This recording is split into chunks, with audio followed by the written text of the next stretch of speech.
Bismillahirrahmanirrahim.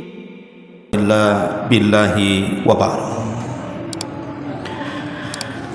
Alhamdulillah, di malam hari ini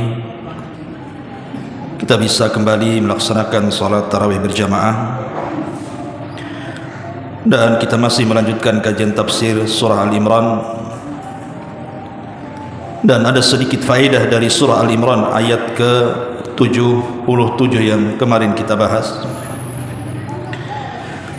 di mana Allah Subhanahu wa taala berfirman, innal ladzina yashtaruna bi ahdillahi wa aymanihim thamanan qalila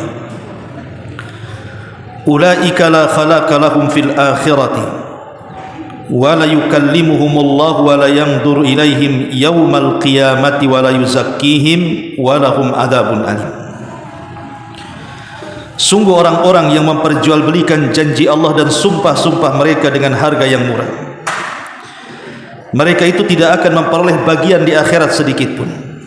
Allah tidak akan mengajak bicara mereka, Allah tidak akan melihat mereka pada hari kiamat, dan Allah Subhanahu wa taala tidak akan mensucikan dosa-dosa mereka, bahkan Allah sediakan azab yang pedih bagi mereka. Ma'asyiral muslimin yang dimuliakan Allah Subhanahu wa taala, ini satu kelompok yang Allah Subhanahu wa taala ancam dengan ancaman yang sangat mengerikan pada hari kiamat. Tapi apakah orang-orang yang tidak akan diajak bicara, tidak akan dilihat, tidak akan disucikan, bahkan bagi mereka azab yang pedih, ini hanya kelompok yang disebutkan dalam surah Ali Imran ayat 77 saja? Tidak. Masih banyak orang-orang yang mereka tidak akan diajak bicara, tidak akan dilihat, tidak akan disucikan, bahkan mereka mendapatkan azab yang pedih. Saya contohkan dua hadis. Yang pertama, hadis dari Abi Hurairah radhiyallahu anhu yang dikeluarkan Imam Muslim. Kata Nabi sallallahu alaihi wasallam, "Thalathatun la yukallimuhumullahu yaumal qiyamah wa la yuzakkihim wa la yanzuru ilaihim wa lahum adzabun alim." Ada tiga kelompok, kata Rasul, tidak akan pernah diajak bicara pada hari kiamat oleh Allah Azza wa Jalla. Maksudnya, sekalipun diajak bicara, tetapi Allah mengajak bicara dengan pembicaraan ihana. Ihana itu artinya merendahkan, menghina. Kemudian kata Nabi SAW, wala yuzakkihim, dan tidak akan membersihkan dosa-dosa mereka. Bayangkan kalau seandainya pada hari kiamat dosa kita masih terpikul dan tidak dibersihkan, macam mana kita akan selamat dari api neraka dan masuk ke dalam surga? Ada kelompok itu yang tidak dibersihkan dosanya, naudzubillah. Kemudian yang ketiga, wala yanzuru ilaihim, Allah tidak akan melihat mereka. Maksudnya nadratar rahmah, dengan penglihatan rahmat. Mereka tidak akan diberikan kasih sayang sedikit pun oleh Allah Subhanahu wa taala. Lebih parahnya, walahum adzabun alim, bagi mereka azab yang sangat pedih. Siapa tiga kelompok ini? Kata Nabi SAW, syaikhun zanin. Yang pertama, syaikhun zanin, orang tua yang tidak bisa meninggalkan kebiasaan zina. Orang-orang yang sudah tua tapi masih berzina. Zina sendiri ada dosa besar, ikhwan. Mau dilakukan anak muda, mau dilakukan orang tua, sama-sama dosa besar. Tetapi yang namanya dosa itu bertingkat-tingkat.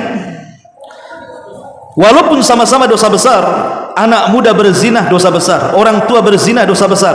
Tapi kalau zina ini dilakukan orang yang sudah tua, maka dosa besar ini jauh lebih besar lagi dosanya dibandingkan anak muda yang berzina. Apa alasannya? Yang pertama, disebutkan oleh para ulama alasannya, karena biasanya orang yang sudah tua, yang usianya 50-60 tahun ke atas, biasanya mereka sudah mencicipi yang halal, sudah menikah biasanya. Di hadapan mereka ada yang halal. Kenapa kemudian mereka pergi ke yang haram? Ini tidak lain dan bukan kecuali karena buruknya kebiasaan kakek tadi. Ini yang pertama. Yang kedua, orang kalau sudah tua usia 50 tahun ke atas kok masih berzina, berfikir bahwa Nabi SAW bersabda, a'maru ummati baina sittina wa sab'in wa qalilun ma yajuzu dhalik. Kata Nabi SAW, usia umatku itu berkisar 60 sampai 70 tahun saja. Kalaupun ada yang lewat 70 tahun itu sedikit. Artinya kalau seandainya orang sudah usia 60 tahun masih berzina, dia tidak berpikir bahwa usia dia itu tinggal sedikit. Kok masih kepikiran berzina itu gimana caranya? Harusnya sisa-sisa usia yang ada pada diri dia itu dia jauhi maksiat dan dekat dengan Allah Subhanahu wa taala. Ini alasan yang kedua. Alasan yang ketiga, karena biasanya orang yang sudah tua 60-70 tahun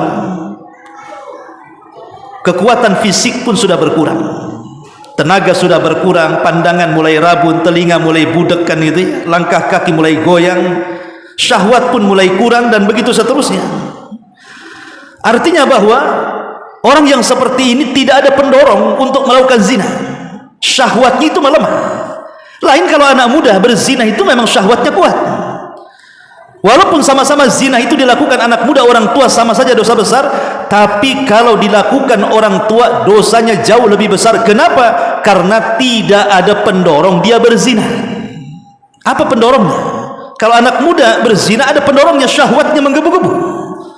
Tapi orang tua yang lemah syahwatnya, kemudian dia berzina, itu apa pendorongnya? Kecuali yang mendorongnya itu akhlak yang buruk, kebiasaan dia berzina, itulah yang menjadikan dia berzina. Sehingga dia akan terus kebiasaan-kebiasaan tersebut ada pada diri dia. Makanya kemudian Nabi mengancam orang seperti ini dengan 4 ancaman. Pertama, tidak akan diajak bicara. Yang kedua, tidak akan dibersihkan dosanya. Yang ketiga, tidak akan dilihat Allah. Dan yang keempat, bagi mereka azab yang sangat-sangat pedih yang sudah Allah sediakan bagi mereka. Ini yang pertama, syaikhun zanin. Karena dosa itu bertingkat-tingkat, ikhwan. Seperti berzinah dengan wanita pelacur, dengan berzinah dengan wanita tetangga itu dosanya beda.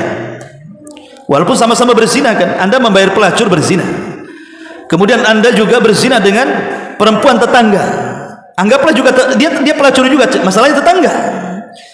Maka berzina dengan wanita tetangga jauh lebih besar dibandingkan berzina dengan wanita yang tidak ada kaitan dengan tetangga. Kenapa? Karena double dosanya. Pertama, dia merobek hak bertetangga, dan yang kedua, zina itu sendiri sudah dosa. Jadi memang dosa itu bertingkat-tingkat walaupun sama bentuknya. Ini yang pertama. Kemudian yang kedua, kata Nabi SAW, wa'ailun mustakbirun. Wa'ailun mustakbirun. Orang miskin sombong. Wah, ini udah miskin sombong lagi. Mustakbir itu diambil dari kata istighfar. Istighfar ini artinya, Nabi SAW ketika ditanya apa makna al-kibr, kata Nabi SAW, kibar itu artinya menolak kebenaran dan merendahkan manusia. Raddul haq wa ghamdun nas, menolak kebenaran dan merendahkan manusia, itulah sombong. Orang sombong itu kalau dinasihati mental dan dia merendahkan orang. Lah, orang kenapa bisa sombong, ikhwan? Kenapa orang bisa sombong? Orang bisa sombong itu karena ada pendorongnya. Boleh jadi dia kaya, dengan kekayaannya dia sombong, wajar, karena dia kaya, merasa kaya dia sombong. Atau punya jabatan, mungkin dia punya jabatan tinggi sehingga dengan jabatannya dia sombong. Atau dengan kegantengan, kecantikan, dengan kecantikan dan kegantengannya dia sombong. Jadi sombong itu harus ada pendorongnya. Tetapi kalau seandainya orang miskin sombong, pendorongnya apa? Dan miskin sombong ini gimana ceritanya? Masa dia sombong dengan kemiskinannya? Kalau dia kaya sombong wajar, kalau miskin sombong kan gak wajar. Tidak ada pendorong kecuali jiwanya yang buruk itu. Yang menjadikan orang miskin sombong itu tidak lain dan bukan kecuali jiwanya yang buruk. Karena tidak pantas orang miskin sombong. Walaupun orang kaya pun tidak pantas sombong. Tapi kalau seandainya dibanding-bandingkan dosa, ya tentu orang miskin sombong jauh lebih besar dosanya dibandingkan orang kaya sombong. Karena orang kaya sombong wajar ada pendorongnya. Nah, kalau orang miskin sombong tidak ada pendorongnya. Makanya kalau sudah miskin sombong, 4 azab menanti mereka. Tidak akan diajak bicara, tidak akan dibersihkan, tidak akan dilihat, bagi mereka azab yang pedih. Ini kelompok yang kedua. Kelompok yang ketiga kata Nabi SAW, wa malikun kadzab, penguasa pendusta. Penguasa pendusta. Dusta itu dosa besar. Rasul yang mengatakan iyyaka wal kadzib, fa innal kadziba yahdi ilal fujur wal fujur yahdi ilan nar. Wa ma yazalu ar-rajulu yakdzib wa yataharra fil kadzibi hatta yuktaba indallahi kadzdzaba. Hati-hati jangan berdusta. Karena dusta itu membawa kepada keburukan, dan keburukan mengantarkan ke neraka. Orang kalau terus berdusta, lama-lama dicatat stempel dahinya oleh Allah bahwa Anda ini seorang pendusta. Artinya bahwa dusta dilakukan siapapun itu dosa. Saya berdusta, Anda berdusta, penguasa berdusta, sama berdosa. Tapi kalau penguasa berdusta, dosanya jauh lebih besar dibandingkan kita rakyat yang berdusta. Kenapa? Karena hukum ada di tangannya. Kebijakan, keputusan, pembuat hukum ada di tangannya. Kenapa harus berdusta?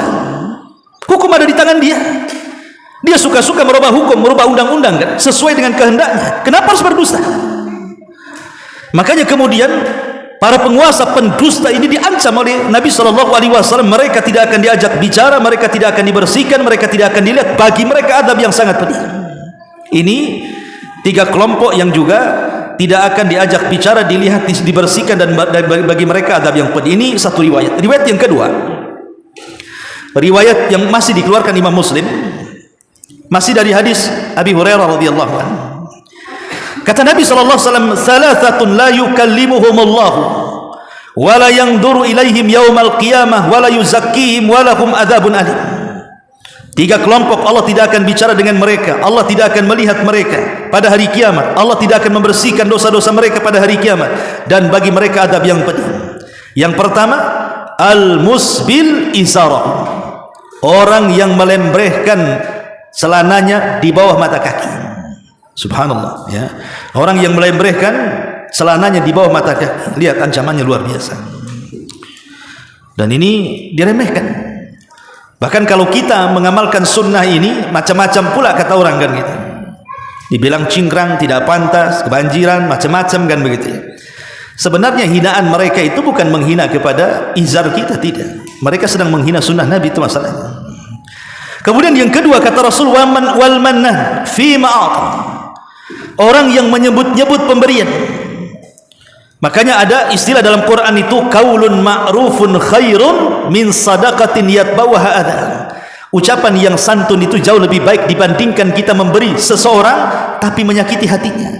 Lah salah satu bentuk menyakiti hati orang yang kita beri itu dengan menyebut-nyebutnya tuh. Ah, kamu ini kalau nggak ada saya nggak jadi kamu. Untung ada saya. Kalau orang kemudian menyebut-nyebut budi baiknya kepada orang lain, itu disebut manna. Itu hati-hati. Kemudian yang ketiga, yang terakhir, wal munfik sil'atahu bil halifil kadhib, orang yang jual beli untuk melariskan dagangannya, dia rela bersumpah dengan sumpah palsu. Dan yang pertama kali bersumpah atas nama Allah untuk kedustaan siapa? Iblis. Iblislah yang pertama kali bersumpah atas nama Allah untuk sebuah kedustaan. Allah mengatakan apa? Wa qasamahuma inni lakuma laminan nasihin.